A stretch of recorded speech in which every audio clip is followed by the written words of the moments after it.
Гаворачы пра беларусаў і беларускі нацыянальны характар, месца беларусаў у сістэме ўсходняга славянства, мы ўжо прызвычаіліся да таго пачэснага месца, так, якое самі сябе адвялі. Беларусы гасцінныя, беларусы працавітыя, беларусы старанныя. Гэта бачна з таго парадку, якое ёсць на нашых вуліцах і на нашых палетках, у нашых дамах. І мы прызвычаліся так думаць пра сябе і як зразумелыя успрымаем падобныя ж выказванні ў наш адрас з боку рускіх, з боку украінцаў, як пацвярджэнне нашых ведаў пра сябе. Між тым, вось такія ўяўленні пра беларусаў, як пра працавітых, цвярозых, разумных людзей у асяроддзі, перш за ўсё, расійскага грамадства і расійскіх урадавых структур вось існавала далёка не заўсёды. Большая частка існавання беларусаў у складзе расійскай дзяржавы, расійскай імперыі, меркаванне пра беларусаў было амаль супрацьлеглае. Вядома, што ў 19 стагоддзі ў расійскай імперыі была выпрацавана ідэя аб трыадзінным рускім народзе, які складаўся з трох племёнаў: велікарускага, маларускага і беларускага. Галоўнае месца, зразумела, адводзілася ў гэтым трыадзінным народзе велікарускаму народу, гэта як бы ствол такі быў, бо менавіта велікарусы здолелі стварыць, захаваць і ўзмацніць уласную дзяржаву. Маларусы, бо слова украінцы ў тыя часы не выкарыстоўвалася расійскай імперыяй, выглядалі ў гэтым трыадзінстве таксама вельмі сімпатычна. Яны здолелі захаваць сваё веравызнанне праваслаўнае, захавацца як народ у доўгім змаганні з палякамі, адстаяць сваю веру супраць каталіцтва. Якое ж месца застаецца беларусам? А вось беларусамі якраз все не так проста. Тут, як у знакамітым сюжэце казачным пра трох братоў, дзе два разумныя і моцныя, а трэці не зусім, вось гэтае месца трэцяга адводзілася беларусам.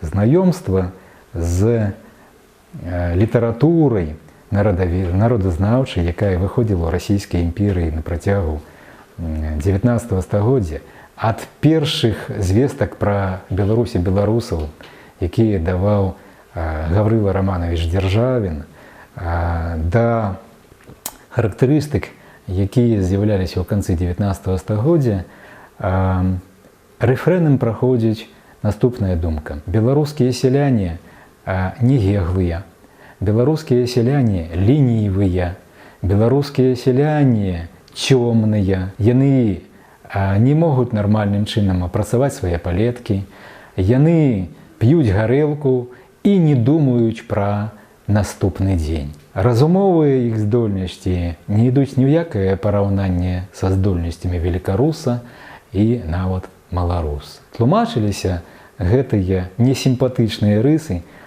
шматлікімі расійскімі аўтарамі рознымі прычынамі. У першую чаргу тым, што беларусы доўгі час былі пад панаваннем палякаў і католікаў. І знешнімі праяўленнямі вось такога калецтва, знявечання былі асаблівасці, якія сёння для нас, як бы блізкія і дарагія. Гэта наша мова. Наша мова разглядалася як прызнак калецтва рускага чалавека вось у выніку сутыкнення з польскай каталіцкай цывілізацыі. У канцы 19 стагоддзя вядомы этнограф і, скажем, публіцыст Александр Пыпін пісаў, што ў расійскім грамадстве існуе перакананне, што сярод трыадзіннага рускага народа толькі адзін велікарускі, ён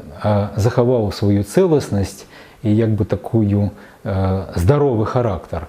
А вось беларусы гэта народ такі як бы крышку папорчаны. І такое ўяўленне пра беларусаў як вынік такога цывілізацыйнага калецтва, яно было характэрнае амаль для ўсіх аўтараў рускамоўных, якія пісалі ў гэты перыяд. Гэта характэрна як для спецыяльнай літаратуры, напрыклад, для вайскоўцаў, якая выдавалася, гэтак і для народазнаўчай літаратуры, якая выдавалася для шырокага азнаямлення, напрыклад, нават вучняў, школьнікаў, дзе даваліся параўнальныя характарыстыкі насельніцтва Расійскай імперыі. Напэўна, адзінымі, хто спрабаваў абвергнуць вось гэтыя, скажем так, не вельмі добрыя характарыстыкі беларусаў, гэта былі нашы мясцовыя ураджэнцы. Павел Шпілеўскі, які паказваў вельмі сімпатычны тып беларуса Палюшука і заклікаў рускага чытача прыгледзецца да яго бліжэй, так, пазнаёміцца з ім бліжэй. Гэта Адам Кіркор, які у тамах жывапіснай Расіі паказваў дастаткова сімпатычныя аблічча беларусаў. Асабліва шмат зрабіў у фарміраванні пазітыўнага аблічча беларуса у пачатку 20-го стагоддзя Довнар Запольскі, які літаральна па пунктах даваў адказы на гэтыя устойлівыя стэрэатыпы пра ляноту беларусаў, пра ягоныя п'янства, пра ягоныя нежаданне думаць пра наступны дзень, пра яго зласлівасць і помслівасць. Ён абвяргае гэтыя характарыстыкі і дае шматлікія прыклады сапраўды станоўчых рысаў беларусаў.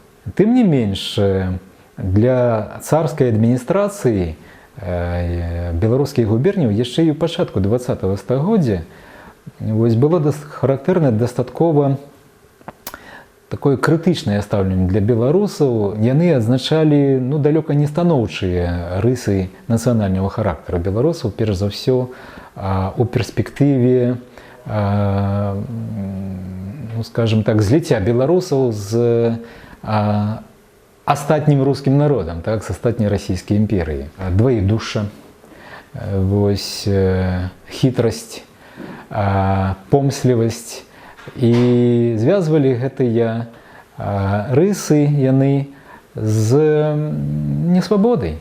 Яны лічылі, што гэта наступствы доўгага прыгнёту з боку польскіх паноў, польскай цывілізацыі. То есть, як народ, які доўга прыгняталі, вось ён сябе такія рысы выхоўвае. Таму наша сённяшняе ўяўленне пра сябе, так, і ўпэўненасць, што пра нас усе і заўсёды думаюць толькі добрае, гэта справа дастаткова, можа быць, не трывалая, так, яна не абапіраецца на гістарычныя рэаліі. Далёка не заўсёды беларусы падабаліся нават нашым бліжэйшым суседзям і сваякам, і выглядалі мы досыць часта вельмі і вельмі несімпатычна. Насколькі гэта адпавядае рэчаіснасці, гэта яшчэ патрабуе навуковага даследавання, насколькі абапіраліся на рэаліі вось гэтыя назіранні, гэта патрабуе яшчэ навуковага даследавання. Так.